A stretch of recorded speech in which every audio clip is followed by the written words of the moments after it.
Hey, welcome to the channel.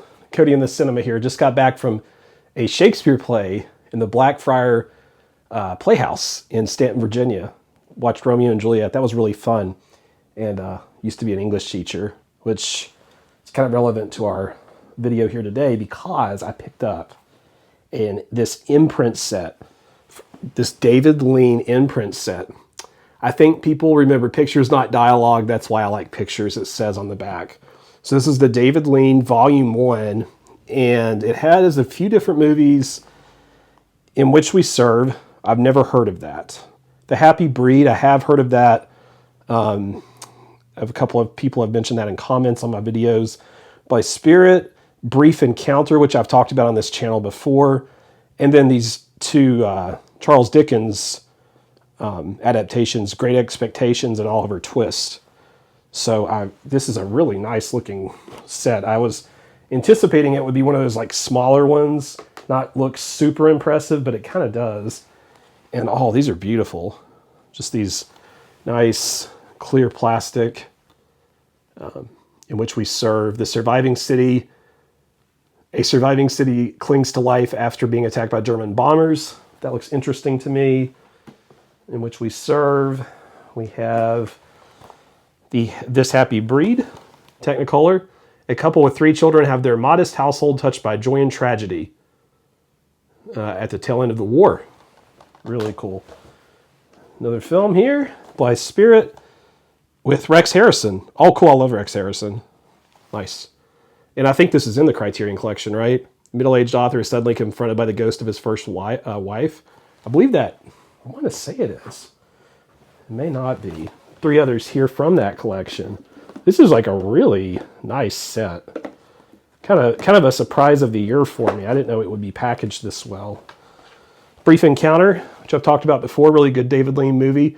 This friendship of these 2 people becomes an affair. Really, really interesting movie. I think I've talked about it once or twice on my channel. Great Expectations. Great Expectations here. A poor young blacksmith's fortunes change dramatically when a benefactor propels him to greatness or more money, I guess. And I haven't read Great Expectations, I don't think.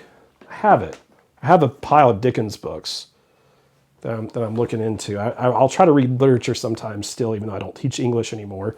Oliver Twist, love the cover on this. Poor orphan born behind the iron gates of a bleak parish. Oliver Twist. Don't know if I remember any of the actors from that. Alec Guinness is in that. Okay. Neat. This set's phenomenal looking. This actually really shocked me how nice this is. It's just very sturdy. And I am really I'll probably just get into this almost right away. Some of these I think my wife will like as well. All right. I got 2 more David Lynch films because if you've been following my content, I've really been into David Lynch lately. And I've been trying to cover more of his stuff, get to know more of it. I did not know for the longest time about this Nicolas Cage, Laura Dern movie called Wild at Heart. And it is an erotic, violent, disturbing, black, humorous movie. So it's like some black humor. And a twisted homage to The Wizard of Oz. So I've looked at this. It has Crispin Glover, Isabella Rossellini, Harry Dean Stanton, William Dafoe. How have I never watched this? It's like that's like a cast I would pick for a David Lynch movie. And I did finally, I've been meaning to watch this forever, but I did finally get a copy of this 4K, The Elephant Man. John Hurt is the Elephant Man, forced into circus sideshows and spurned by society because of his disabilities. But then a surgeon played by Anthony Hopkins gets involved. And it also has Anne Bancroft. And Anne Bancroft is awesome. That's the older woman in The Graduate, right? And she was also in the Helen Keller movie. Really good in that too. Criterion-wise, I've been holding off on it. I didn't know if I was going to get it, but I've really been enjoying. I talked the other day about Aguirre, The Wrath of God, and been kind of thinking about some Herzog lately. So I got The Burden of Dreams from Barnes & Noble. Probably one of about 2 here that I'll get during the sale because I spent some on this flash sale. And this is about Fitzcarraldo, which is a really good movie. the story of one man's attempt to build an opera house deep in the jungle.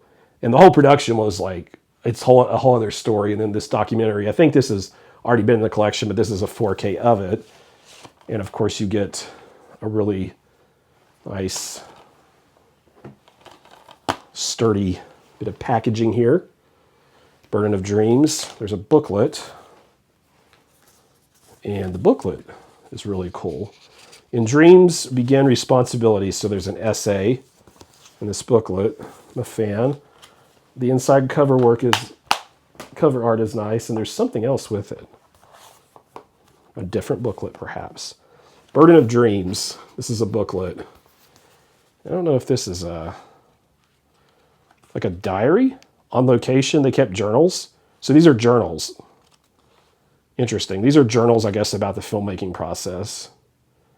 Anyway, I probably will review this on the channel, and I'll probably talk a little bit about Fitzcarraldo. So if you have any strong thoughts on that film, let me know. My favorite part of that movie was probably Claudia Cardinale being in it, and me being Once Upon a Time in the West fan. You know, it's my favorite movie. But Bird of Dreams. Also got this really pretty copy. This is a beautiful copy of Flow, and it really shines if you can get a copy of it in person. A thrilling tale of friendship and survival that took indie animation to new levels of ambition. And I know it won some kind of an Academy Award, 85 minutes in color. A cat teams up with several other animals to navigate a boat in search of dry land. Oh, this is one of the prettiest Criterions I've ever seen. When you open it up, you get this like really nice image on the back, and it has a few different booklets. This is an essay called Swept Away, and it also might come with, oh my God, this comes with little Criterion stickers. You can get little stickers of your favorite animals. So if I end up using these in my movie room, that'll be interesting. I love it. I already love this movie, and I haven't even seen it yet. It's just so adorable. One more thing that I wanted to ask you all about. I just read, this is a book, but with a movie adaptation. So I just read Stephen King's Pet Sematary and really loved that book. It was a lot of fun. Sometimes I go through classics and like I really need to like not do that and just pick something else. But I wanted to go ahead and read Salem's Lot, right? That's what's called Salem's Lot. I've never read Salem's Lot, but I have the film too. And if you have any thoughts on that, let me know. Like, should I watch the film?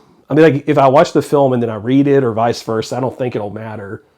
But this is about Ben Mears' return to Jerusalem's lots in a hope of exploring the Marsden house, which has vampires or something in it. So if you have any thoughts on either one of those, let me know. But I'm going to start the book probably. And The Shining, I love the book and the movie both. I have the really nice film vault up there that I've shown off on the channel before. So looking forward to this one. Anyway, thanks for joining me here. Tell me your thoughts about what I picked up. If you could click that thumbs up button for me, I'd appreciate it. And subscribe to Cody in the Cinema.